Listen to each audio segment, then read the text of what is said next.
And so I'd like to kind of walk you through design thinking, even though I feel oftentimes design thinking is something like buzzword, and I would like to maybe put it more into holistic perspective, that you would find yourself useful for your life, your work, your projects. So let's see. This is kind of a little about me. So pretty much kind of like a sentence that defines me. So I work in tech, but originally I'm an architect. So I'm kind of using this mindset in tech. It's exciting. And I work mainly in innovation and strategy. That's why the beta mode and visionary. And as Sumi mentioned, we're part together of Global Shapers. Maybe some of you know. And so we're kind of trying to contribute, I think, as many of you in ISEC to positive impact. So I think we have something in common, and I hope that you will really find something here useful for you, because ultimately that's the goal of this, that you'll be able to use it for yourself. So the agenda for today, we'll go through a little bit of why design thinking, so that you will know the benefits, that we'll jump into what, and maybe what is not as well, just to kind of do some myth busting. In the most important part, we'll do how, and I'll show you 2 case studies from very different fields, but I hope you will leave inspired afterwards. And we'll also have some breakouts where you would be able to actually try for yourself. And at the end, we're going to have some discussions and questions. So for the why, so I would start with this one, and I think it's the most important part of design thinking, why you should actually embrace it for yourself at your work, because ultimately it's something you can actually create something meaningful. And if you create something meaningful, there's like an equitation that it brings you happiness. So I think this is the most important, but ultimately, when you're doing something, when you're designing a service, or you're trying to come up with some project idea or whatever it is, it's basically you're trying to tie it to your people's need, or your customers or users or your team members, depending how you look at it. This is then when you're in like a bigger setting, and obviously you need to kind of let's say convince the board or some other stakeholders why you should go for this approach. It's ultimately that it brings innovation. It's proof that you can increase revenue, but also valuation of whatever that you do. So there's like a proven results that actually it's good. And then the last one, it kind of helps you that you're not spending time on something that's basically useless, and because time is money, but also it's also basically something that we're trying to be very efficient with our time. That's why I'd say this is kind of the core benefit of using design thinking for anything almost. And so I'll start with more let's put it this way, of like what is not design thinking, because the way it's presented, and it seems to be like a buzzword, and there's a lot of like online cruises, when you Google it, there's so many things around it. You often see that the way it's presented, that it seemed to be like a linear and isolated process. So you would say for yourself, this is kind of what would you see. Oh, so I'm gonna go through this 5 steps and that's it. But actually it's not, because the way how you should look at it is, and I know it looks very complicated here, but actually it's very simple, that it's implemented into the overall process. This is a process in IT, so kind of don't get scary, but ultimately you can see that there are some steps that are defined in design thinking, and in a way that overlaps with startup thinking, and then eventually into development. And what is important to see when you see the circles here, that means it's very iterative. And basically when you find out something in each step, it should allow you to go either backwards or forward or backwards, and backwards in a way that you're trying to refine whatever you said before. and it helps you to refresh how you think of the situation, how you think of the idea, how you think of the solution, or even the problem. And I think what's the most kind of important, the design thinking, how you should look at it is to define the right problem, because ultimately you can have 1,000 solutions to your wrong problem, but that at the end you're really wrong. So you really need to make sure that you're trying to solve the right problem. That's why you can see that it's actually quite a huge part of the cake. So the problem solving and the iteration is something that I would highlight here. And something, and then maybe you heard that design thinking is all about, all this like human-centered, people-centered, putting your customer or user or whatever person that you're doing this project about in the center. I think what is important to say is that when you do that, that actually, no, yes and no. I mean, ultimately, as you're putting this person as one of the perspective, you should also combine it with other two. Ultimately, to create like innovation, just to make sure that you're actually creating something valuable but also feasible, and keep this three perspective parallelly. Just like running together, and then when you do one check, always make sure like I'm keeping this other two as well. And I'll show you how you can basically do it in the process. So this is kind of like presenting as something like a mindset rather than just like, set of tool or just something like boring that I would do something and I would say, oh, actually I should use design thinking. I think this is something that you should actually embrace for whatever part of your life are you, just combining different perspectives and just making sure that you're as much as you're looking forward, also just kind of like re-evaluating and maybe coming back and going back to the beginning. I think that's important. And then if you do it well, you can really see the results quickly. So, and then this is basically how you can see when you do it well, when you really acquire design thinking in this way that I show you, and also you'll see for yourself later on. There's really like a huge difference in revenue, cost savings, time to market, valuation, just from the business perspective when you're trying to talk to your boss, or when you're trying to come up with something and you say like, hey, we should use it. Right, that you want to do it for people, but this is kind of like the talk that you need to acquire for yourself just to convince the leadership, for example. And so we're going more into the creative part that you actually, I'll try to connect the dots in two different use cases. And basically, I want to kind of like bring this as a thinking design rather than like design thinking, like as a survival kit. So basically something like extracting the most essential parts and that like you do 1 + 1 = 3 rather than 2, because when you actually combine different things, I think the result can be really great. So I will kind of like touch mainly this part of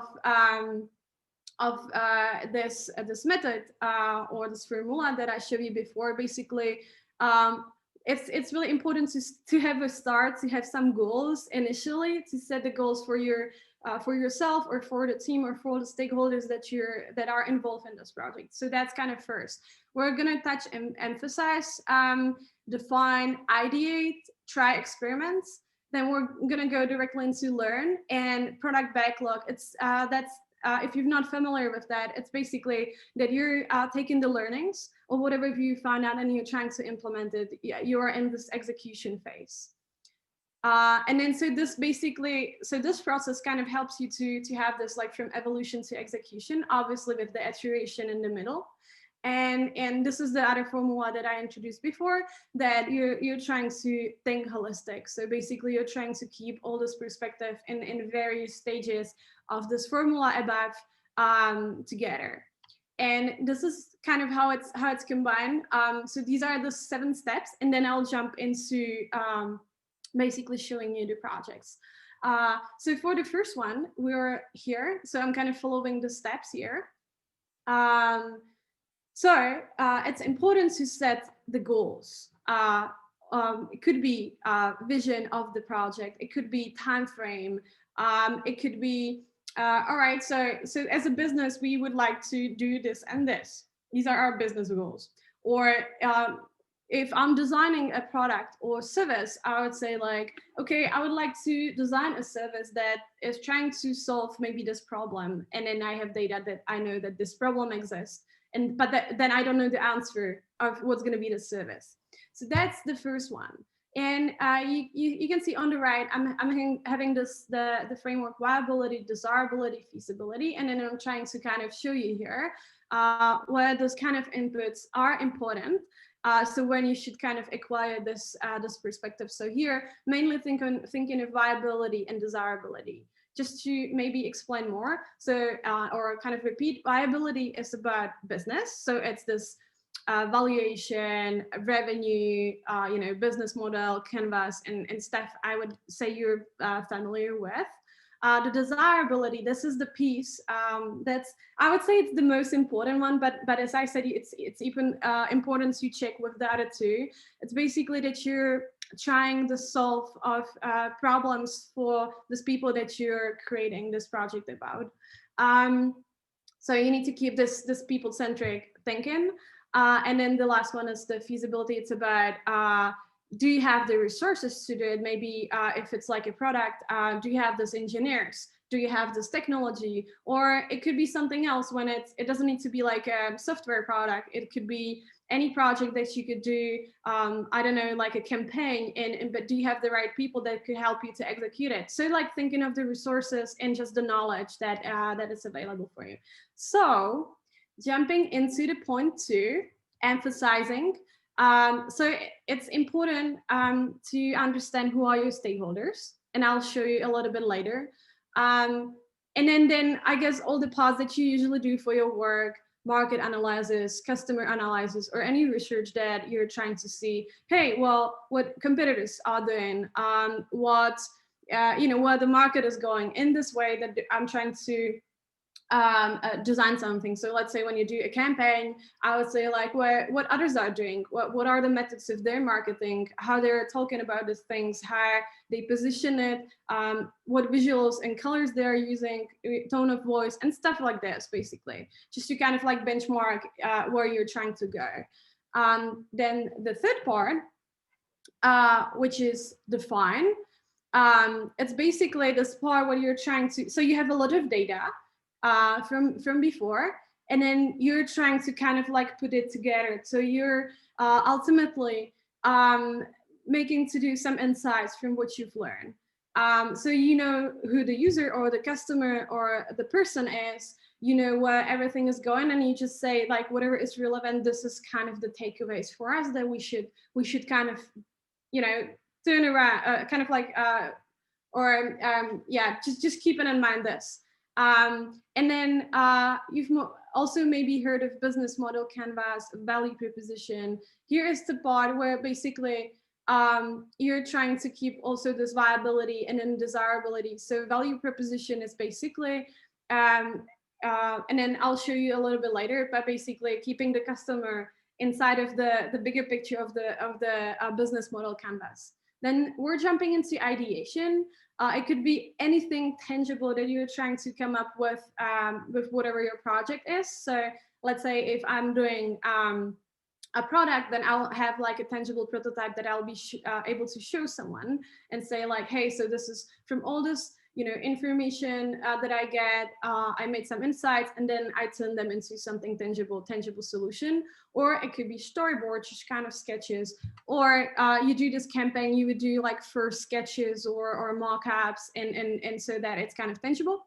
And then this is kind of the important point where you're basically testing the thing. So you're coming in front of your users, and then you're, so you can see here's this like one, but the point of desirability, and you show it to them, and then you learn from if the solution working or not.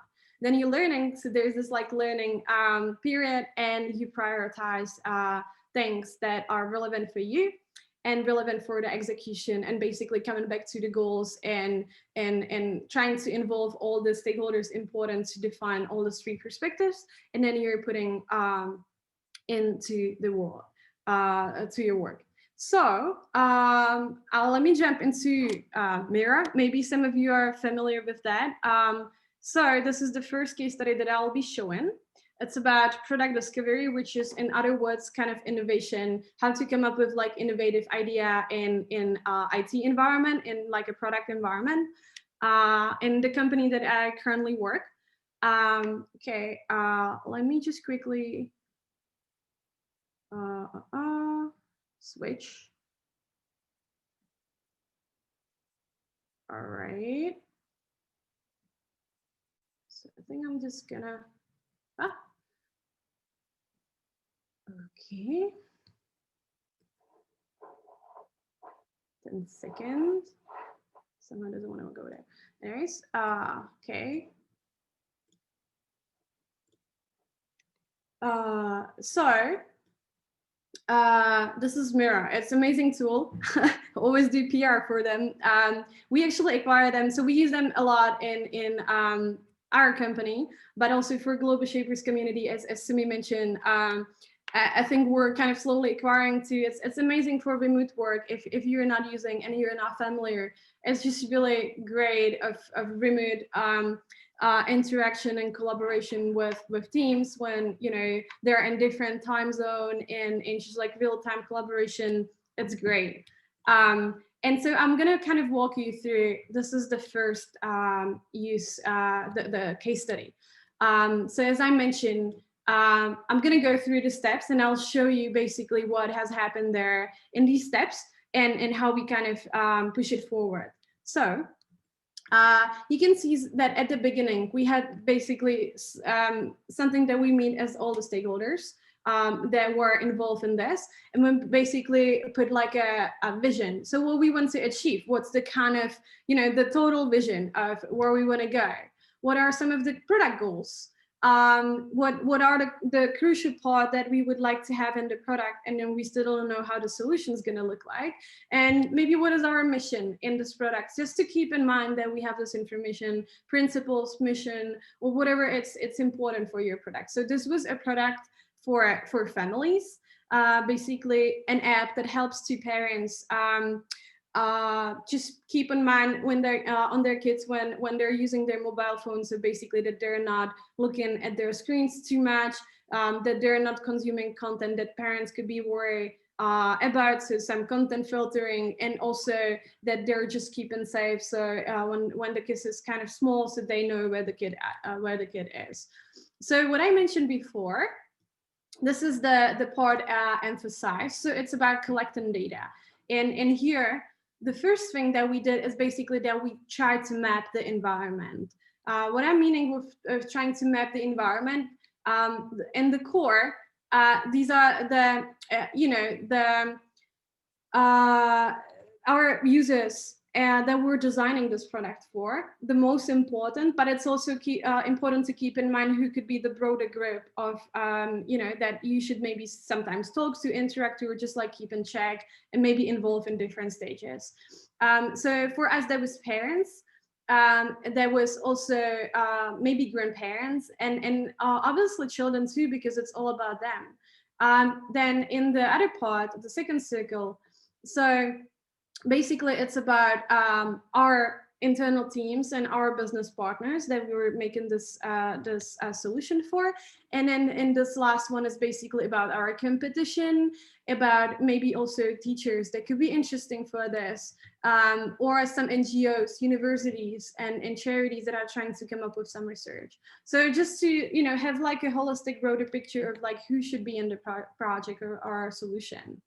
Maybe if you're familiar with creating personas, this is the next stage, but here, this is just, you know, trying to understand our users. So we went out and then we actually really understood, so who are we talking to? what are actually, this is the part of value proposition canvas where you're trying to understand what are their pains that they're trying to, what kind of bothers them, what frustrates them, what are the jobs that they need to do, the tasks during the day that they're trying to achieve, and maybe some of them are frustrating, but some of them are rewarding.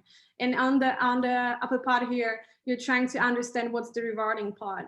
And having like context of their behavior, how the families together. We had obviously more users, but just this kind of gives you the real picture of who your users are.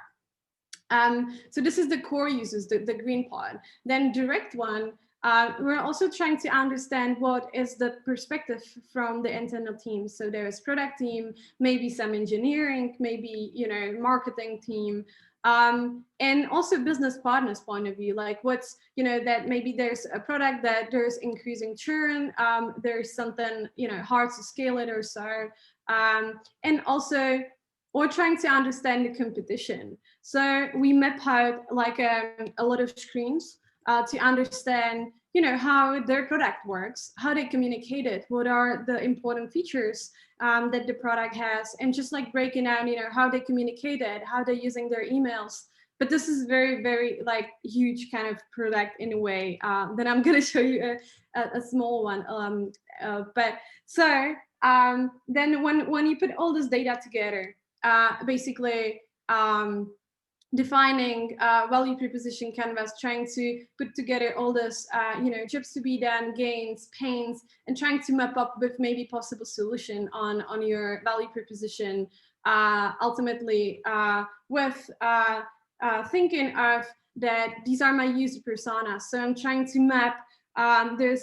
We found that there's like 3 different user personas, basically parents that they have different attitudes when it comes to their parenting styles, and therefore the kids, how was kind of the kid in this parenting styles. And so this is the kind of green part, and then the yellow part about competition is ultimately what are others doing well, and maybe what is relevant for us, what we could learn from that. So moving from here, I mentioned that it's important to have something tangible. So kind of going back, so we have goals, we have some data collected, we created some defined outcomes out of it. So I have much clearer information, and this information I use into creating a prototype.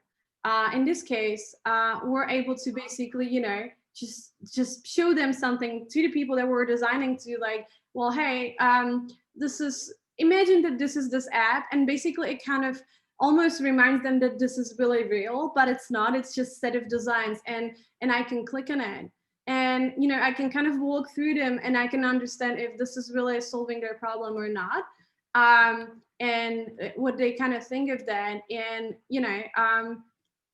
just if that really tries to help them to solve, the situation that they're trying to deal at home or on the go within this family settings.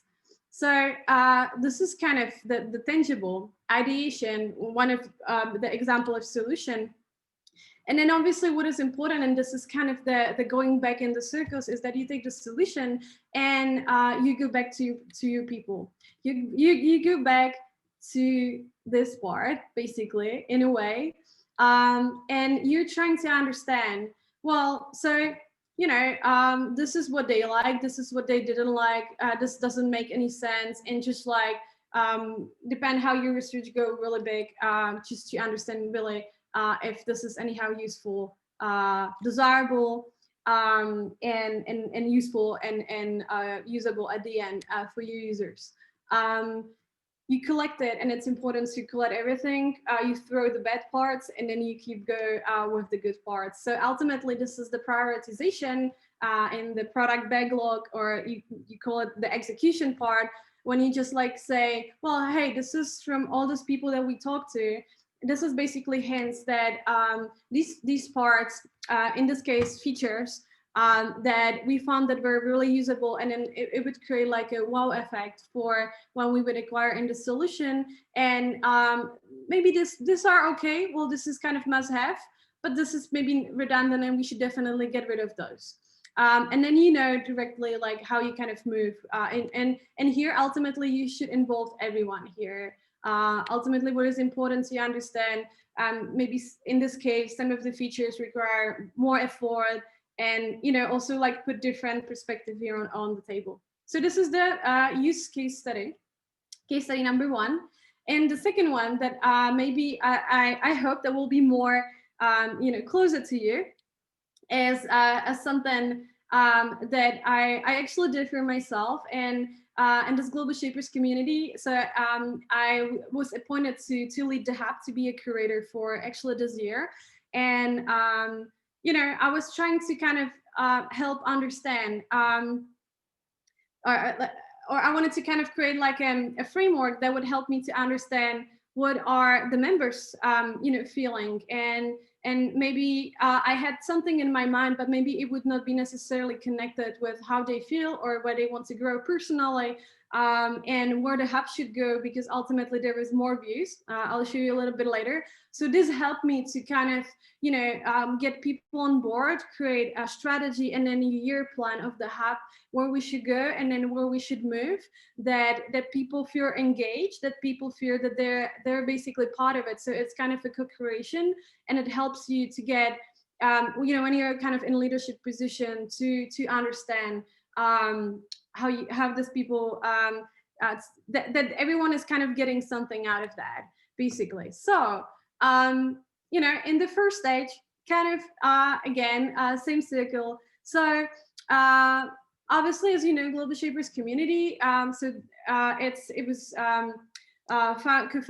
founded by Klaus Schwab, who founded World Economic Forum, and later on there's basically the community itself, and then other hubs also defined kind of on the go. And what is interesting is that there's already set of kind of rules that we as a community need to follow up. Whether that's some like governance or some positions in the role, and some things like election, and I think you've kind of are familiar with from Isaac. So obviously keeping in mind that we had something that we need to follow. So this was one set of information that was set. We need to kind of obey to be functional hub.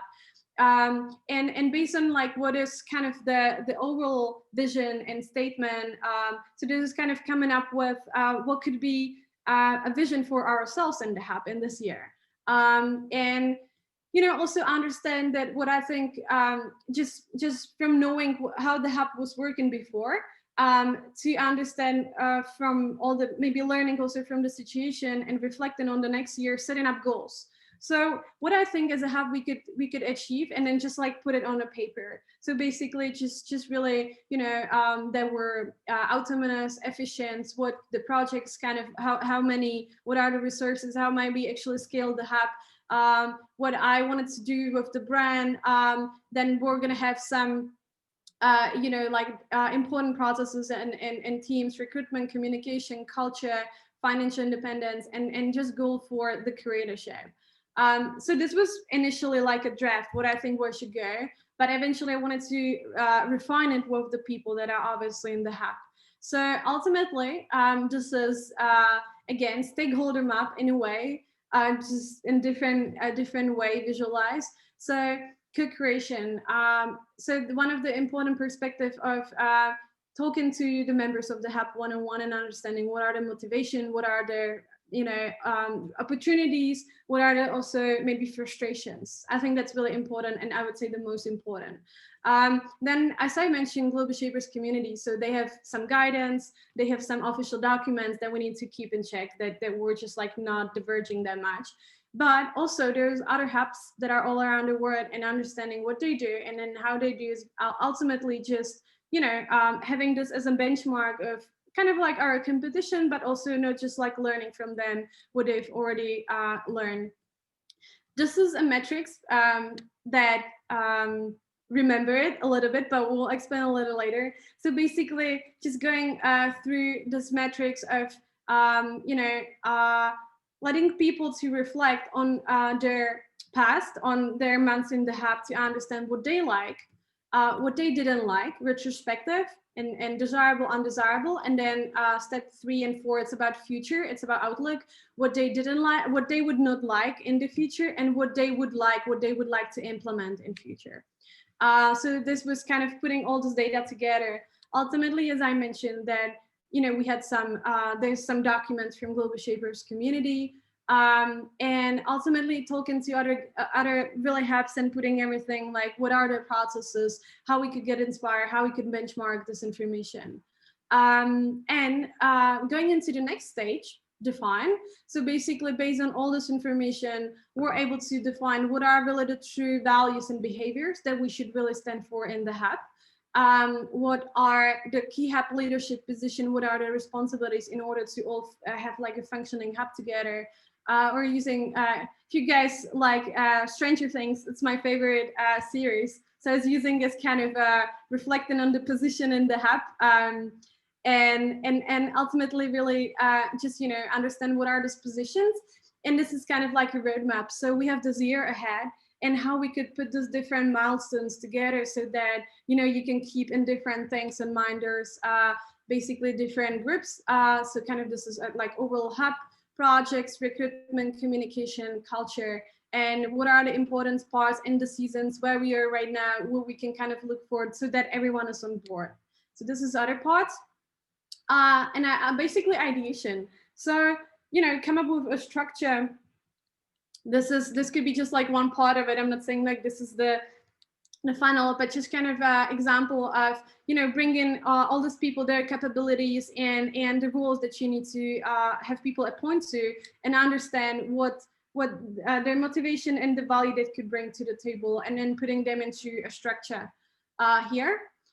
And ultimately, we do this, as I mentioned, and I told you before, this test part, which is quarterly feedback, eventually just to make sure that people feel engaged, that it makes sense for them, that they feel motivated, they feel they're pursuing something bigger, or, they maybe have some situation at home and you, because you don't talk to them and you cannot know what is happening in their life. But also like new ideas, and then the things are changing. We have COVID. It's like different new opportunities when it comes to projects for us, just to catch up the wave and not to really force some direction that could be unauthentic for the hub members, but maybe with your plans, but ultimately also iterating on the strategy and the vision too. This is kind of like what we've learned. So ultimately bringing, we ask our members on like what they feel, how they feel about the hub quarterly, but also we did the same for themselves. So basically, kind of what you like about the hub, what you didn't like, what would you like to prevent in future, and what would you like to implement? What are your new ideas? But we did the same for them as well, so they could understand like me in the hub. So what I like, that's what I did in the hub. What I didn't like, that maybe my engagement was kind of poor. Maybe I could be more proactive. Maybe I didn't follow up with so many things, or missed some meetings. Just kind of reflection and stuff like this. So what was important for us, for example, one of the things we have this implementation here. Ultimately, is like bringing new things. And for the hub, we were running recruitment process, and more people would say like, hey, I feel like it would be great to have like some new energy in the hub, and stuff like this. More people to put their hands on the projects, because I think the project is too big, and I would like to really have some help. And ultimately we're prioritizing, because it was also on our roadmap, our recruitment process. So voila, this is what we said. Obviously, I'd say one part of like what definitely I think we're successful, that we hired this like 9 great minds, and actually 8, and I think it's going to bring tremendous success to the hub, and we can move on. So here at this phase, I would like to actually kind of come to this part, or we're going to get a little interactive, and we're going to go into breakout rooms, and ultimately those metrics you were gonna talk about in your breakout rooms. Sumi, would you like to take a lead on this and introduce? Yes, they are ready. Okay. Basically, do you want to introduce the metrics before? Yeah, okay. So this is basically gonna be about because most of us are almost like 6 months into our new terms. So what we are gonna do is reflect on what has happened so far and what were the things that we liked in the way that we function and the way that our term was so far, and also what we would like to preserve for the next half of our terms. And then what were the things that we did not like, that were undesirable, and that we would also like to avoid in the future, in the coming term. So it's kind of pretty simple. We're gonna have 3 to 4 people in per room, and you can all share your learnings with each other, and then we're gonna come back and share what were the things that were common, and then we're gonna create a whole output so we can share the whole state of the region, mindset state. Yeah. Cool.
Hey Sumi, can you put me in the breakout room? Sure. Let me just. Thank you. You're welcome.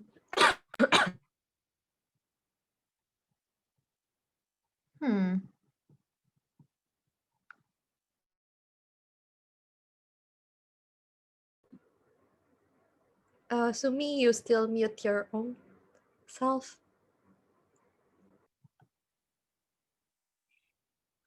Okay, so what we're gonna do now is we're gonna create this map of our current state as a region, because we are a lot of people here from different entities present. So we can start with the first block, which is in the retrospective and desirable. So this is gonna be the things that you liked in your past 6 months or 5 months. So maybe we can have some sharings, 2 to 3 people. Maybe some things that you found in common in your group that you would like, okay, hashtag relatable. Anyone? I have the list of the breakout rooms, so I can start picking people, but I don't want to do that because we are icebreakers. We're supposed to be proactive. Guys. Okay, I'm gonna pick somebody. I'm gonna pick Upi from Indonesia.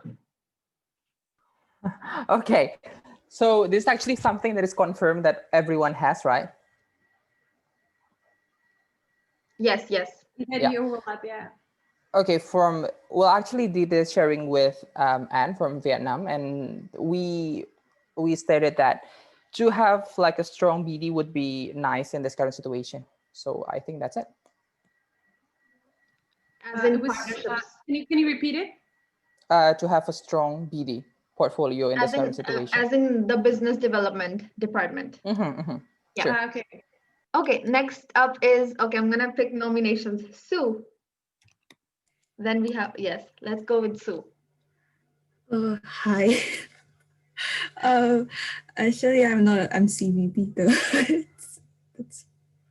Is it okay to say? Yes, sure. The thing that I like the most during my past 6 months is that I got to try every new things. Yeah. That's really good. That's really good. Okay, next up is Quinn. I see in the chat. And then we can go with Vinny. Quinn. Yeah, I see that most of us are focusing most on B2B marketing for me. So this has been something that has been going well? Yeah, it's something going well in all region. Okay. Okay. Thank you very much. Next up is, okay, I think we can move to the next block. And I'm gonna start with Vinny. So what have been the things that you found in your group that were common in terms of the things that were not that good in the past 6 months? Okay. So actually all three of us are in the same group.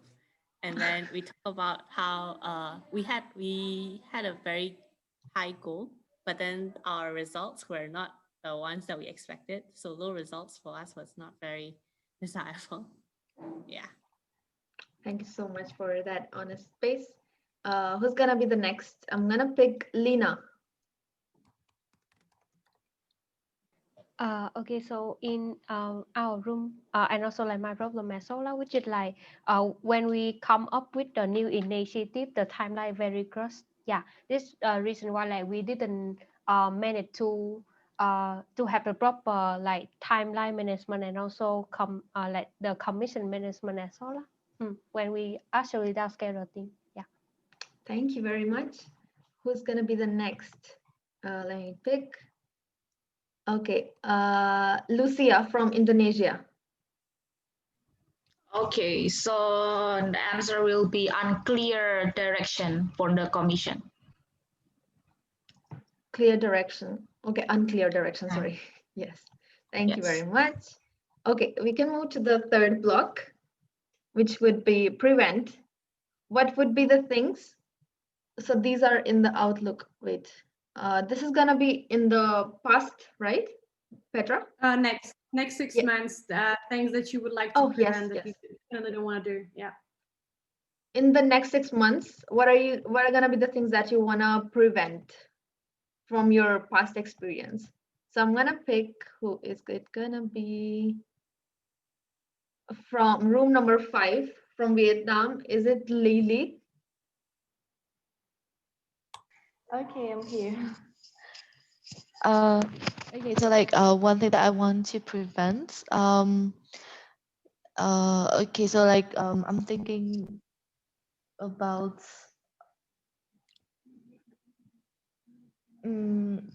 yeah, so I'm thinking about like unclear like the strength and then the strength of the team, like we can't hear you properly. Sorry, can you hear me now? Yeah, now, yeah. Better. Okay, so like one thing that I want to prevent is like the trust in the team. So yeah, basically like when we have the new team, then we have a hard time in order to gain the trust from others and from ourselves as well. So I want to prevent that in the future in order to achieve the result. Yeah. Thank you very much for that. Okay, next up is Baya from Mongolia.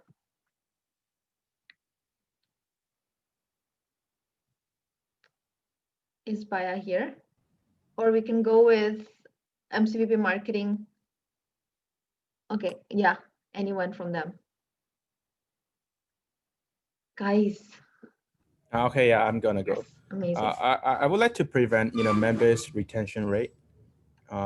we really need to take care of members due to the COVID-19 in the pandemic period. So we really need to keep them and engage them, motivate them. Yeah. Okay, what would be the things, we can move to block 4 now. Yep. What would be the things that you would like to implement in the next 6 months?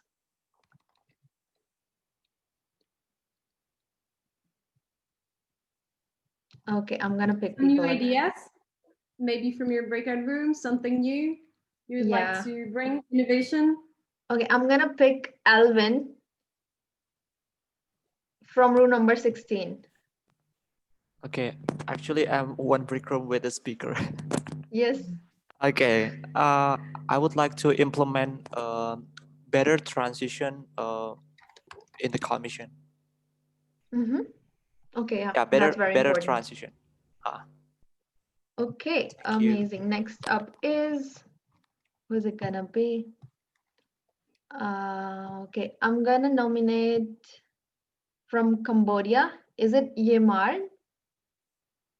I'm sorry if I'm pronouncing it wrong.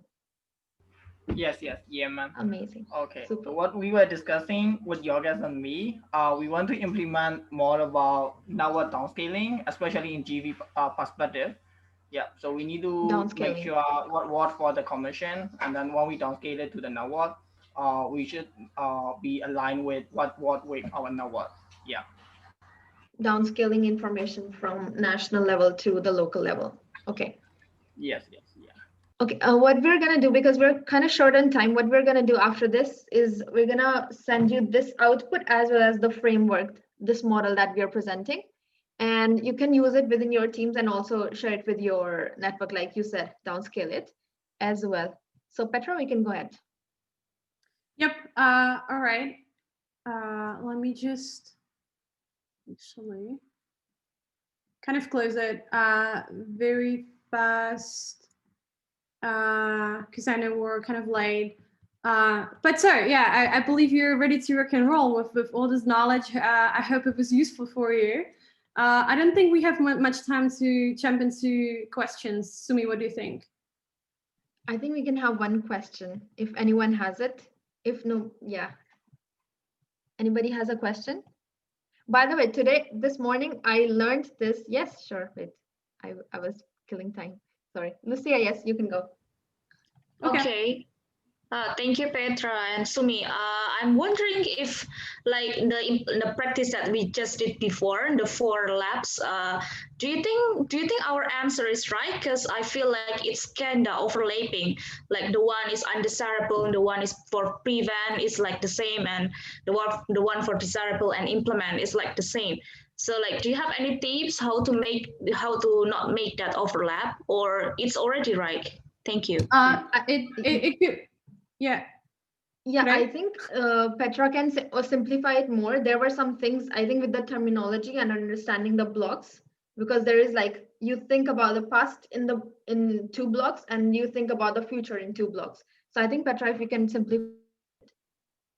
Yeah, absolutely. I mean, imagine that, for example, because when you reflect during your six months, you've also learned something during the 6 months that you were not able to know before you started. So there's like things when you planned the process before, there's certainly some new things that you would like to implement that you want to reflect in your future. So not necessarily it overlaps. Sometimes it could be, and that means that you're good at planning and kind of, you're setting the process right. But that's absolutely good. When you're bringing new people on board, you just want to make sure that you're reflecting their wishes, also their motivations, and this could be the new implementation that you want to add in the future. What usually happens is that this second part, the undesirable, what was pain point before, it could be what you want to prevent afterwards. So like this part, I can imagine that overlaps. But it's usually just like that you keep everything documented, and then it's much easier for you to plan ahead. I think thank you. We're set to go. Thank you so much, Petra. We have just one last question. I got it in private. May I know what tool we use for the ideation prototype? So is it Miro or is it something else? You mean that prototype that was that I show you? Yeah. So the first case study, that's called Envision. So basically, just check it out for yourself. No time here. And eventually feel free to write me. I can also like share if you're interested into something, really feel free to drop me a line. And for everything else afterwards, it's the mirror is amazing and it's super simple. So it also works to create some fast sketches or stuff. Super. I think if you can stop sharing, we can quickly take a screenshot. Of what? We can quickly take a Oh, picture. Yeah. Okay. Okay. Wait, let me. Okay. Amazing. 1, 2, 3.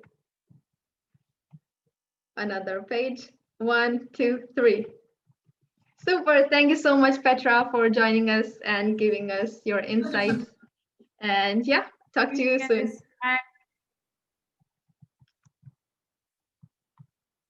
Okay, guys, you can connect with her here. I hope this was helpful. Yes, you can connect with her here. I will just drop her LinkedIn.